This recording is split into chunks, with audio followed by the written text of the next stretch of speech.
আসসালামু আলাইকুম। আপনারা সবাই কেমন আছেন? আশা করি ভালো আছেন। আজকের ব্লগটা অনেক ইন্টারেস্টিং হতে যাচ্ছে। আপনারা অবশ্যই ব্লগে শেষ পর্যন্ত পাশেই থাকবেন। আসসালামু আলাইকুম। আপনারা সবাই আল্লাহর অশেষ রহমতে ভালো আছেন নিশ্চয়ই। আর এখন আমি একটু আমের শরবত বানাবো। আজকে সকাল থেকে আমার কেন যেন একটু আমের শরবত খেতে ইচ্ছে করছে। তোমার খেতে ইচ্ছে করছে? আমার তো খেতে ইচ্ছা করছিলই, কিন্তু আমি ভয় তোমাকে বলছিলাম না, কারণ এই শরবতটা বানাতে অনেক ভেজাল হয়। তুমি কি না কি বলো, অথবা বকাও দিতে পারো, এই জন্য আমি বলতে চাচ্ছিলাম না। কিন্তু পরবর্তী দেখি যে তুমি নিজেই বানাচ্ছ।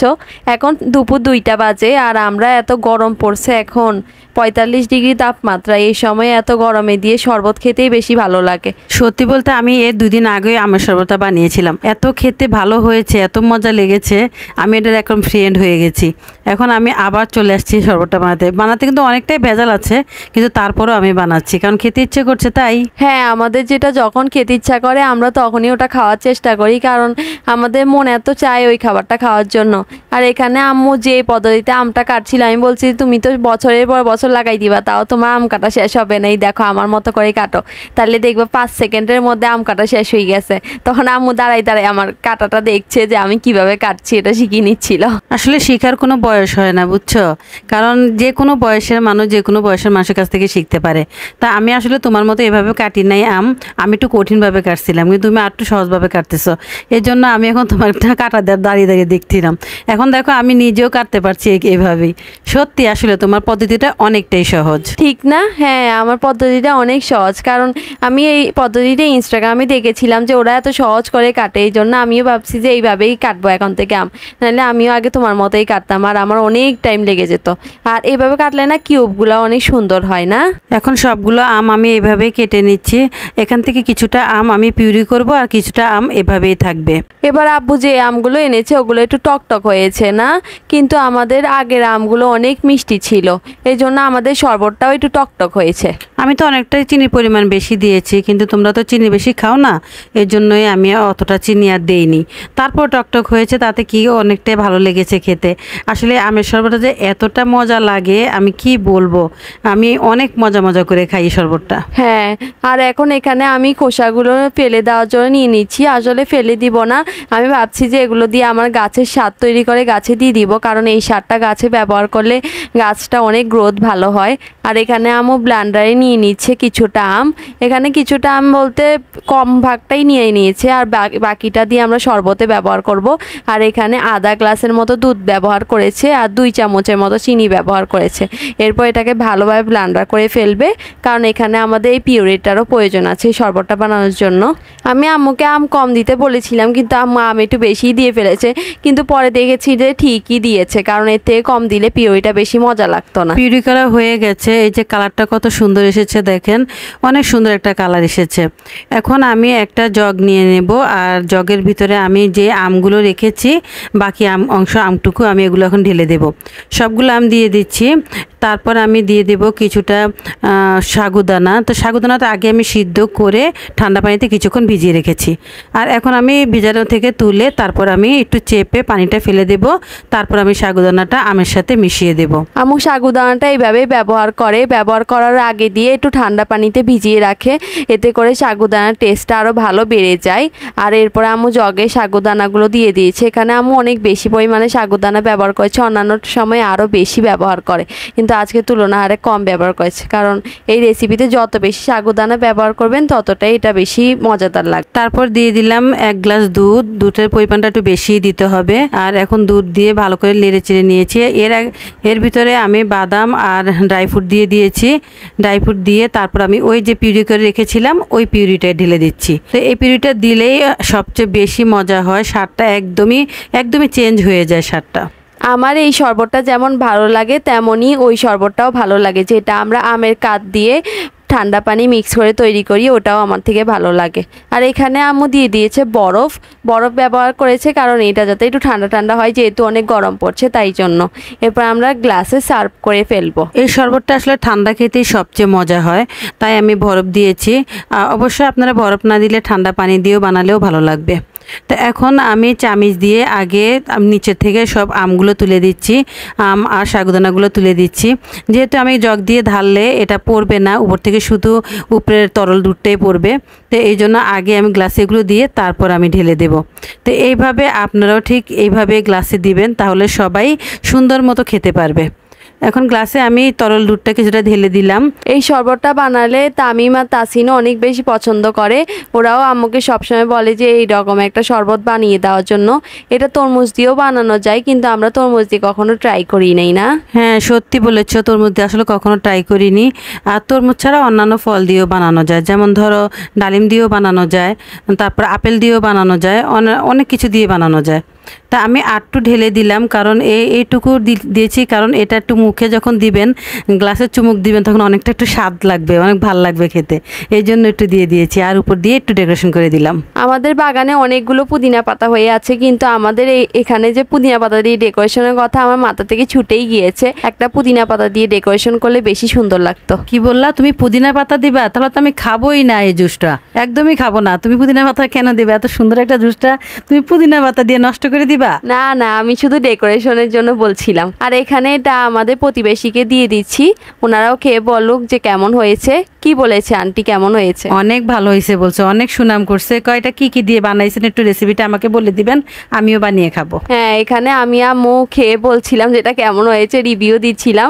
আমাদের রিভিউ দেখে বুঝতে পারছেন যে কতটা সুস্বাদু হয়েছে। আর এরপরে আম্মু দুপুরবেলা যে এখানে কলমি শাক নিয়ে নিয়েছে, আজকে নারকেল দিয়ে কলমি শাক ভাজি করবে, যেটা আমার খুবই প্রিয়। কারণ এমনি সময় না কলমি শাক ভাজি করলে আমার থেকে এত বেশি ভালো লাগে না, নারকেল দিয়ে ভাজি করলে যত বেশি ভালো লাগে। এটা আমি ইন্দোনেশিয়ার একটা রেসিপিতে দেখেছিলাম, কিন্তু পরে আম্মু বলেছিল যে এটা আম্মু দাদিও এটা বানায়। এখানে আরও একটা কারণ আছে জানো, আজকে কলমি শাকের সাথে অনেকগুলো হাইচার শাক আছে। এটা হচ্ছে হেলেঞ্চার শাক বলে আর কি অনেকে। তো এই হেলেঞ্চার শাকও দিয়েছি। তো এই হেলেঞ্চার শাক তো নারকেল দিলে অনেক মজা লাগে। ও আচ্ছা, এই জন্যই তো আমার তিতা তিতা মনে হচ্ছিল। আর এখানে দেখেন আম্মুর ডালটা কি সুন্দর হয়েছে। আম্মুর এই ডালটা আমার অনেক বেশি প্রিয়, এই বুটের ডালের ডালটা, এটা খুবই মজাদার হয়। আর এখন আম্মু শাকগুলো কড়াইতে দিয়ে দিচ্ছে, কারণ শাকগুলো একটু নরম হতে হবে এই জন্য। আমি শাকে আগে তেল দিয়ে দিয়েছি, তেল দিয়ে তারপর রসুন পেঁয়াজ কাঁচামরিচ সব দিয়ে আগে ফোড়নের করে তারপরে আমি শাকটা দিয়ে দিলাম, মানে একবারে বসিয়ে দিয়েছি। আমি অনেককে দেখি শাকে পরে ফোড়ন দেয়, কিন্তু তুমি সবসময় শাকে আগে ফোড়ন দিয়েই বসাও, এটা কি কোনো কারণ আছে? না, সব শাকে আমি ফোড়ন দিয়ে বসাই না, কিন্তু কিছু কিছু সময় শাকে আমি ফোড়ন দিয়ে বসিয়ে দিই। যখন ভাজি করি তখন শাকটা আসলে ফোড়ন দিয়ে বসিয়ে দিলে অল্প সিদ্ধ হলে শাকটা ভালো হয় খেতে। ও আচ্ছা। আর এখানে আম্মু দিয়ে দিয়েছে নারকেল। এই নারকেলটা আমাদের ফ্রোজেন নারকেল, আমরা ফ্রিজে এটা আগে থেকে ফ্রোজেন করেছিলাম।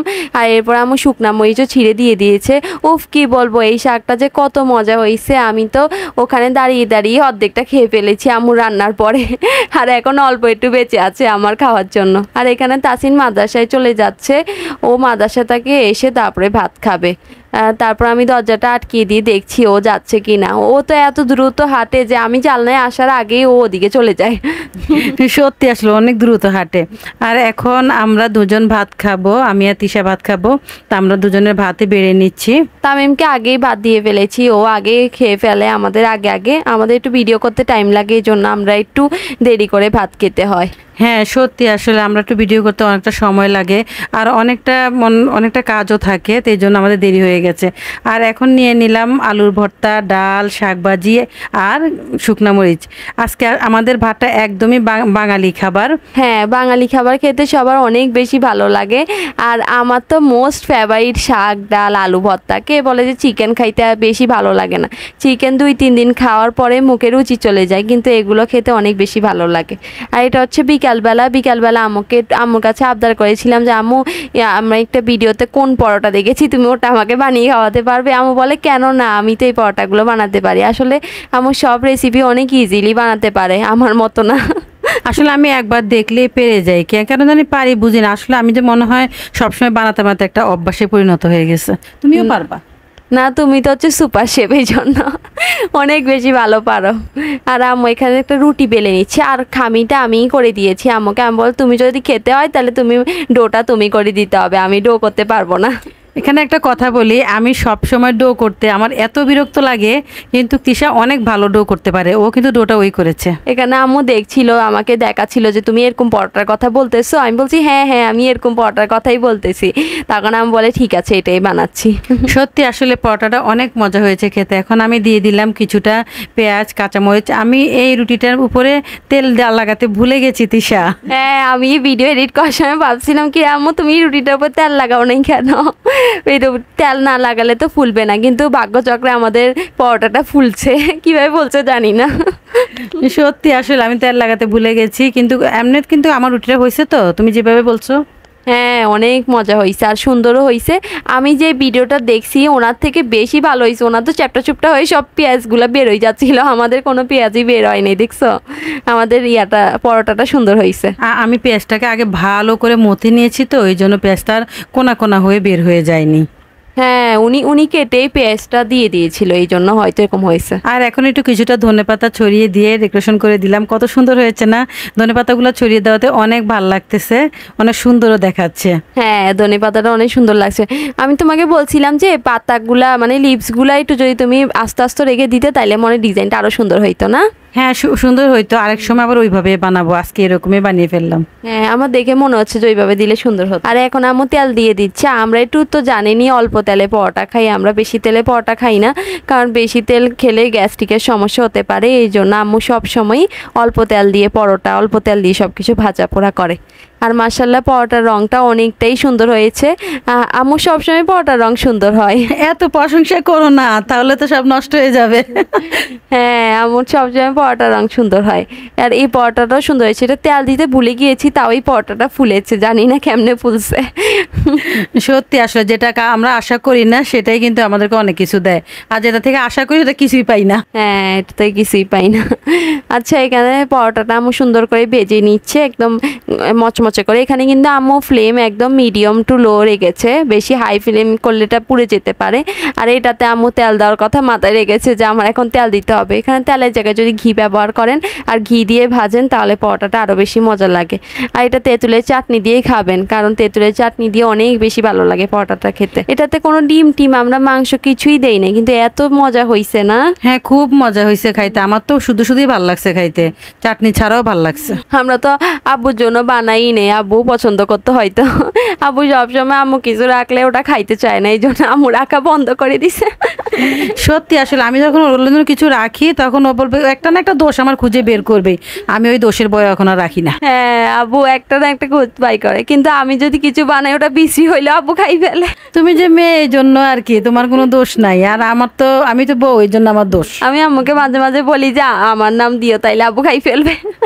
আর দেখেন আমাদের দ্বিতীয় পরোটাটা ভাজা হয়ে গেছে, এটাতে তেল দিয়েছেও কিন্তু এটা ফুলে নেই, দেখছো? আমরা যেটা আশা করি ওটা কিছুই হয় না, আর যেটা করি না ওটা হয়ে যায়। আর হ্যাঁ সত্যি বলছো, কথাটা একদমই ঠিক। হ্যাঁ আর এখন আম্মু পিৎজা কাটার দিয়ে ভালোভাবে এটা কেটে নিচ্ছে। আম্মু ছোট ছোট করে কাটছে। এখানে আমার হাতটা পুরো পুড়ে যাচ্ছিল, মানে এত গরম গরম কাটতে হচ্ছিল। আর গরম গরম কাটলে এটা কাটা যায়, না হলে শক্ত হয়ে যেতে পারে না? হ্যাঁ শক্ত হয়ে যেতে পারে, এই জন্য আর কি কেটে নিচ্ছি গরম গরম থাকতেই। আর যে কোনো জিনিস আমার তা গরম গরম কাটতে আমার ভালো লাগে। কিন্তু তোমার হাত তো পুড়ে যাচ্ছিল। কোনো অসুবিধা নেই আসলে। এটা আমি এখন দেখিয়ে দিলাম কত সুন্দর হয়েছে, দেখেন পরোটাগুলো মোটা মোটা করে বানিয়েছি, অনেক ভালো লাগতেছে। আর এখন একটু সস লাগিয়ে বাস খাচ্ছি, কি মজা যে হয়েছে কি বলবো। আপনাদেরকে না খাওয়ালে আসলে আপনারা বুঝতে পারবেন না, আপনারা অবশ্যই ঘরে কিন্তু এটা ট্রাই করবেন। হ্যাঁ এটা ডিম পরোটা, চিকেন মোগলাই পরোটা সব কিছুকে হার মানাবে এই পরোটাটা, অনেক বেশি মজার। ঘরে যখন কোনো কিছু থাকবে না এই পরোটাটা বানাতে পারবেন। আচ্ছা আপনারা যারা এতক্ষণ পর্যন্ত আমার সাথেই ছিলেন সবাই একটা লাইক দিয়ে দিবেন এবং আমার চ্যানেলটা সাবস্ক্রাইব করতে ভুলবেন না। আপনারা কিন্তু সাবস্ক্রাইবও করেন না, লাইকও দেন না, এই জন্য অনেক রাগ আছি। দুষ্টামি করলাম। আপনারা যদি সাবস্ক্রাইব করে দেন তাহলে কোনো টাকা পয়সা খরচ করতে হবে না, কিন্তু আমার চ্যানেল অনেক গ্রো হবে। আর অবশ্যই কমেন্ট করে জানাবেন যে পরোটাটা কেমন হয়েছে আর আপনারা বানিয়েছেন কিনা। বানালে আমি খুব খুশি হব। আপনাদের বাচ্চাদের টিফিনও দিতে পারবেন, খুবই টেস্টি হয়। আজ এই পর্যন্তই। Till then take care and আল্লাহ হাফেজ। ভালো থাকবেন সবাই, আল্লাহ হাফেজ।